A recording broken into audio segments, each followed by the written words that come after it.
Il existe une corrélation très étroite entre la morphologie des mâchoires et des arcades dentaires avec la matrice fonctionnelle. L'une se trouve modifiée sous l'influence de l'autre. Elles ont une importance capitale dans l'évolution de la face.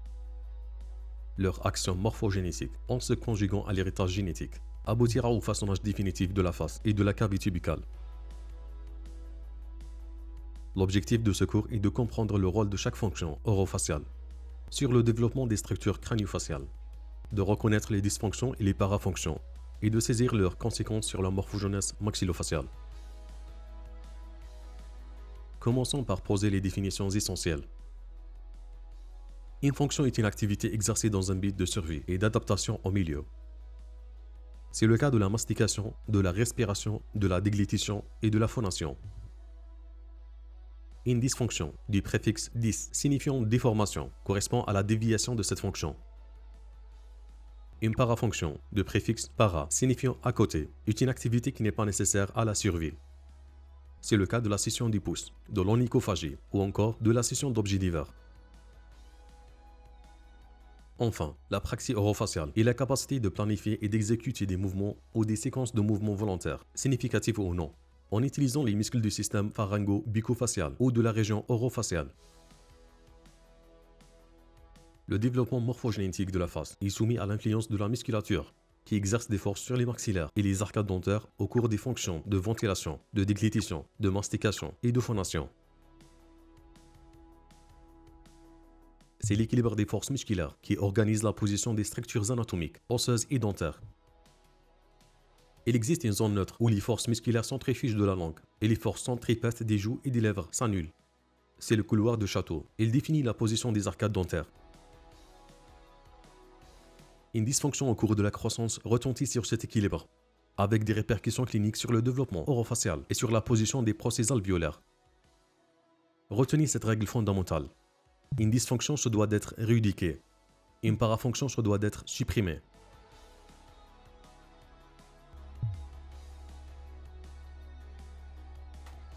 La respiration est une fonction adaptée à l'échange d'oxygène et de gaz carbonique entre l'organisme et le milieu ambiant, et à la protection des variations climatiques et microbiologiques de l'atmosphère. La respiration normale est nasale, avec un débit supérieur à 12 000 litres d'air par 24 heures. Ce sont 15 kg de mélange gazeux qui franchissent chaque jour les cavités nasales. Ces chiffres illustrent l'importance du nez dans la physiologie de l'enfant en période de croissance. À la naissance, le pharynx IMA est très court. C'est pour cette raison que le nouveau-né est un respirateur nasal obligatoire. L'obstruction nasale par un moyen quelconque provoque une agitation extrême du nourrisson qui ne se met à respirer par la bouche qu'au bord de l'asphyxie. Lors de la respiration nasale, la langue oropo se positionne au niveau du palais et joue pleinement son rôle morphogénétique. Le passage de l'air dans les voies aériennes supérieures permet un bon développement du nasopharynx, une bonne pneumatisation crânio-faciale, ainsi qu'un bon développement de l'étage maxillaire. Cependant, lorsqu'un obstacle empêche ou réduit le passage de l'air, le système nerveux central développe une voie respiratoire secondaire, dite de secours, pour assurer la ventilation. C'est la ventilation buccale. Plusieurs étiologies peuvent être retrouvées. Au niveau nasal, une déviation de la cloison nasale, une hypertrophie des cornées ou une rhinite allergique avec hypertrophie de la muqueuse. Au niveau nasopharyngé, une hypertrophie des végétations adénoïdes. Au niveau de l'oropharynx, une augmentation du volume des amygdales palatines. Les conséquences de cette respiration buccale sont nombreuses et sévères. Premièrement, des infections rhinopharyngées répétées par absence de filtration de l'air. Deuxièmement, une extension de la tête vers l'avant pour élargir les voies aérifères. Troisièmement, des tractions musculaires sur la mandibule, favorisant une rotation postérieure. Quatrièmement, une posture linguale basse, avec risque de développer un proglissement mandibulaire. Cinquièmement, un hypodéveloppement maxillaire dans les 3 dimensions de l'espace. Et enfin, une perturbation des échanges thermiques, avec un état d'éveil et des performances réduites. Cliniquement, les patients qui présentent une respiration buccale se caractérisent par un faciès particulier, dit adénoïdien, qui présente un visage étroit et allongé, des yeux cernés, une absence de stymion, un étage inférieur augmenté et une sécheresse des lèvres, ainsi qu'une sécheresse buccale.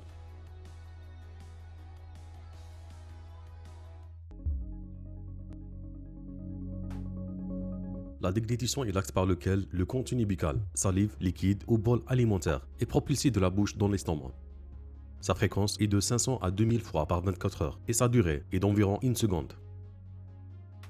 Pour éviter le passage des bols alimentaires dans les voies aériennes supérieures ou inférieures, cet acte nécessite l'arrêt de la respiration et la fermeture des cavités naturelles postérieures par lesquelles transite le flux ventilatoire.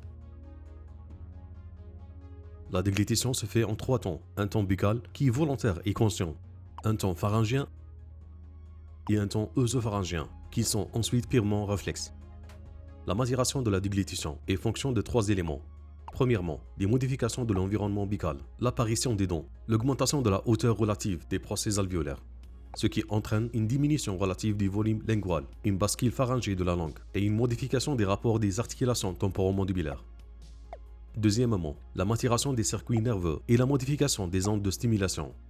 Et troisièmement, les changements des modes de nutrition, du liquide vers le semi-liquide puis le solide. Chez le nouveau-né, la session et la déglutition sont indissociables. La tétée du sein ou du biberon l'impose. La déglutition, dite infantile, apparaît dès l'introduction des aliments. Elle se fait arcade séparée. La langue vient s'interposer entre les arcades avec une position très antérieure et une protrusion de sa pointe. En contact latéralement avec les joues et antérieurement avec les lèvres. Remarque importante, une fois les incisives permanentes en place, la persistance de la déglutition infantile est considérée comme pathologique. La mise en occlusion fonctionnelle des dents de 6 ans et les incisives coïncident en moyenne avec l'établissement d'une déglutition de type adulte. Celle-ci se fait avec des lèvres jointes, sans contraction des muscles faciaux, les dents en occlusion et la langue contenue par les arcades en occlusion. La langue se creuse en gouttière, sa pointe appuie sur la papille rétro-incisive, son pourtour s'appuie sur le palais. Et en bas, la langue prend appui sur le plancher buccal contracté. Le voile du palais s'élève et la partie postérieure de la langue s'avance pour permettre ensuite au bol alimentaire de glisser vers l'arrière, grâce à la poussée de la langue qui se déplace d'avant en arrière contre le palais.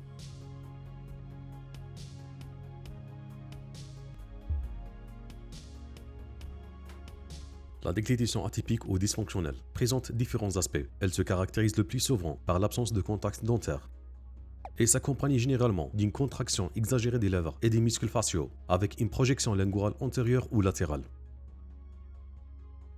On retrouve toujours un appui incorrect de la pointe de la langue. Celle-ci exerce alors une force importante sur les dents, ce qui sera à l'origine de plusieurs dysmorphoses. Les étiologies de la déglutition atypique sont multiples. Elles incluent un comportement neuromusculaire héréditaire, la présence d'une dysmorphose squelettique d'origine génétique réduisant la boîte de la langue, des troubles psychoaffectifs s'exprimant par la présence d'une scission digitale, des facteurs morphologiques de la langue comme un frein lingual court, et enfin une posture linguale basse secondaire à une ventilation buccale. Les conséquences de la déglutition atypique dépendent de la position linguale et de l'impact de la pulsion dysfonctionnelle. On peut observer une proalvéolie supérieure suite à la pulsion et l'interposition linguale, une biproalvéolie lorsqu'elle est associée à l'hypotonicité labiale, une rétroalvéolie inférieure lorsqu'elle est associée à la scission digitale, une endoalvéolie maxillaire avec parfois une latérodéviation, une biance antérieure. Et enfin, en cas d'interposition linguale, une infraclusée molaire et une supraclusée incisive.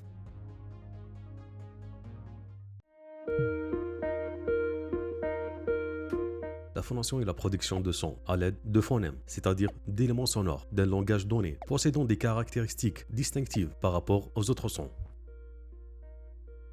Le son est émis par la glotte au niveau du larynx. Il est transformé au cours de son passage dans les cavités pharyngées et buccales pour devenir un langage articulé formé de phonèmes. La phonation est un phénomène complexe. Seule la phase cisglottique se situe dans le cadre des préoccupations orthodontiques. C'est à ce stade que les effecteurs buccaux entrent en jeu. Le rôle de la cavité buccale diffère selon qu'il s'agisse de voyelles ou de consonnes. Pour les voyelles, la langue est au repos, sans exercer de pression sur les dents, et les arcades dentaires sont séparées. Le A est prononcé bouche ouverte, la langue au plancher. Le I et le OU sont prononcés avec un rapprochement des mâchoires. Ce sont les voyelles fermées. Le point d'articulation est antérieur pour le I et postérieur pour le OU. Le I est obtenu avec un étirement des commissures labiales, alors que le son OU est obtenu par un étirement vers l'arrière des lèvres. Pour les consonnes, il existe des consonnes dites sourdes, P, T, K, F, S, C, H, et d'autres dites sonores, les 14 autres consonnes. On distingue aussi des consonnes explosives, comme P et B, et les consonnes continues, comme F et V. Le point d'articulation est le lieu de l'obstacle ou de rétrécissement opposé au passage de l'air. Il peut être bilabial pour B, P et M, labiodontal pour F et V, lingodontal inférieur pour S et Z, lingopalatal latéral pour CH et G, lingopalatal antérieur pour ND et T, lingopalatal moyen pour L et GN, et lingopalatal postérieur pour G et K. Point essentiel à retenir, il n'y a pas de point d'articulation lingodontale supérieure ou apicodontal. En aucun cas, la langue ne prend appui sur les incisives supérieures ou ne s'interpose entre elles pour la prononciation des phonèmes.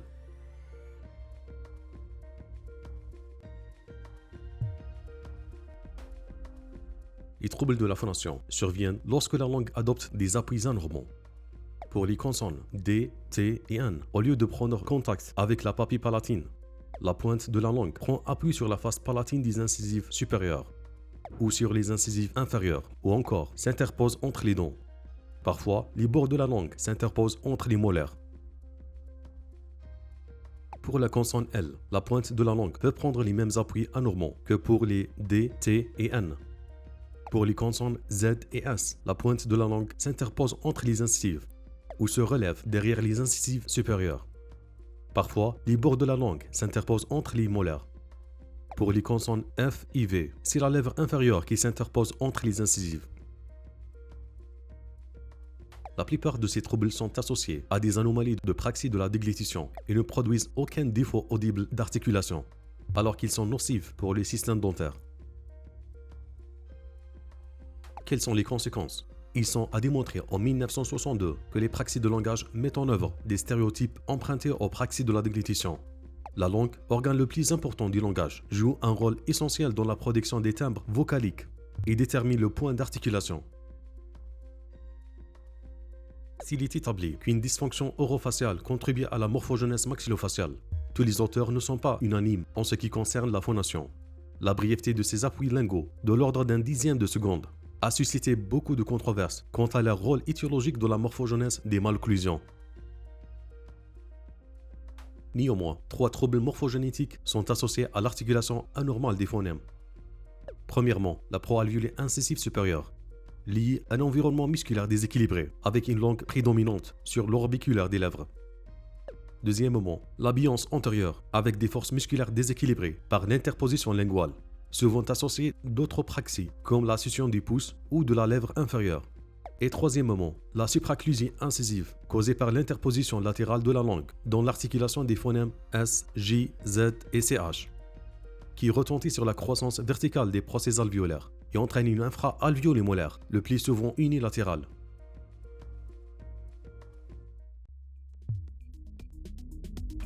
La mastication peut être définie comme l'axe par lequel la consistance des aliments est mécaniquement modifiée afin de permettre leur déglutition. La mastication est accomplie grâce à des mouvements mandibulaires rythmiques dans les 3 dimensions de l'espace, qui permettent la fragmentation et l'écrasement de l'aliment entre les arcades dentaires, associés à des mouvements coordonnés de la langue, des joues et des lèvres qui assurent le transport, la formation et le contrôle du bol alimentaire. Chaque fois que le point interincisif mandibulaire revient à sa position initiale, la mandibule a effectué un cycle masticateur. La mastication physiologique doit donc être unilatérale alternée, avec des mouvements mandibulaires égaux en direction et en amplitude. Cependant, toute douleur liée à des mobilités dentaires ou à des caries entraîne des troubles masticatoires par réflexe d'évitement, et la mastication devient alors unilatérale ou verticale.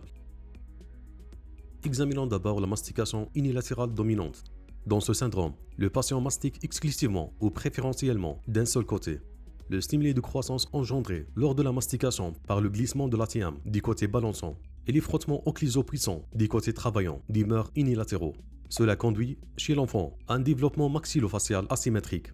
Ce développement asymétrique favorise la persistance de cette mastication unilatérale dominante, réalisant ainsi un véritable cercle vicieux pathogène. Les causes sont multiples, perce prématurée des dents laxiales unilatéralement, carie importante au niveau molaire, mobilité de dents lactiales avant leur chute, retard d'éruption des dents permanentes ou agénésie, ou encore douleur dentaire ou gingivale ou tuméfaction unilatérale, aboutissant à développer un réflexe d'évitement. Les conséquences sont asymétriques. Du côté masticant, une hémimandibule plus courte, un corps mandibulaire plus haut, un condyle plus volumineux, une déviation du point interincisif mandibulaire vers le côté masticant, et un développement marqué du maxillaire. Ce développement induit une déviation de la médiane maxillaire vers le côté contralatéral. Du côté opposé, on observe un allongement de l'hémimandibulaire, un condyle plus allongé et une occlusion de classe 1. La deuxième dysfonction est la mastication bilatérale, non alternée. Ici, la mastication se fait des deux côtés en même temps, en mouvement de charnière.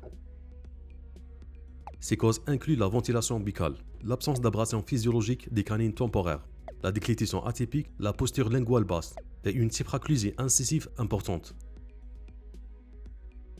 Les conséquences sont une absence de mouvement mandibulaire excentrique dans le sens sagittal et transversal, une absence de stimuli de croissance dans ces deux sens, un hypodéveloppement des condyles, une mauvaise préparation du bol alimentaire.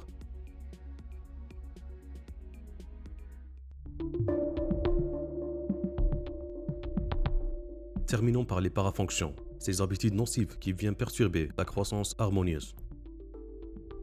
La scission chez l'enfant est décrite sous deux aspects. La scission nutritive relative à l'allaitement au sein, au biberon ou à une combinaison des deux, et la scission non nutritive, évoquée lorsque l'enfant suce son pouce ou d'autres doigts, une tétine artificielle ou d'autres objets. Les conséquences de la scission non nutritive sont multiples et touchent différents domaines.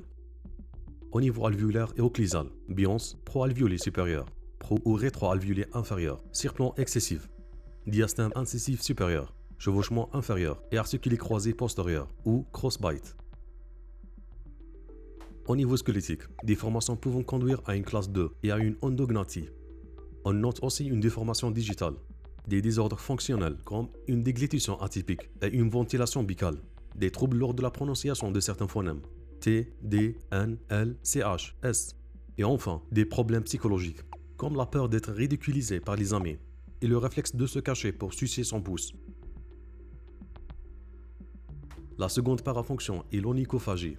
Il s'agit d'une habitude chronique de se ronger les ongles. Il en résulte une réduction visible de la taille de l'ongle, voire l'extraction complète de celle-ci. Chaque patient peut présenter des comportements très différents, entrant dans ces catégories. Les conséquences de l'onychophagie sont des usures dentaires, des résorptions radiculaires et des malocclusions, et rotations siégeant principalement au niveau des incisives et des canines.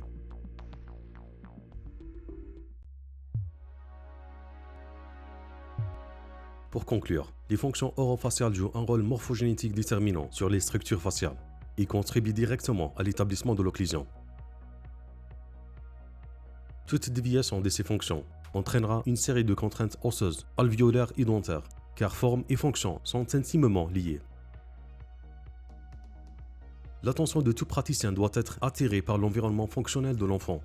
Un diagnostic précoce permettra d'offrir à nos jeunes patients un traitement qui redonnera à l'appareil stomatognathique une fonction physiologique. Ce module touche à sa fin. Si ces notions vous ont été utiles, pensez à laisser un pouce bleu et à vous abonner.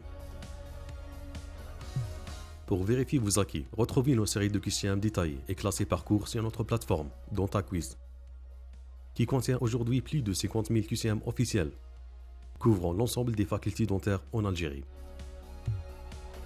D'ici la prochaine vidéo, rappelez-vous, celui qui apprend sans réfléchir est perdu. Celui qui réfléchit sans apprendre est en danger.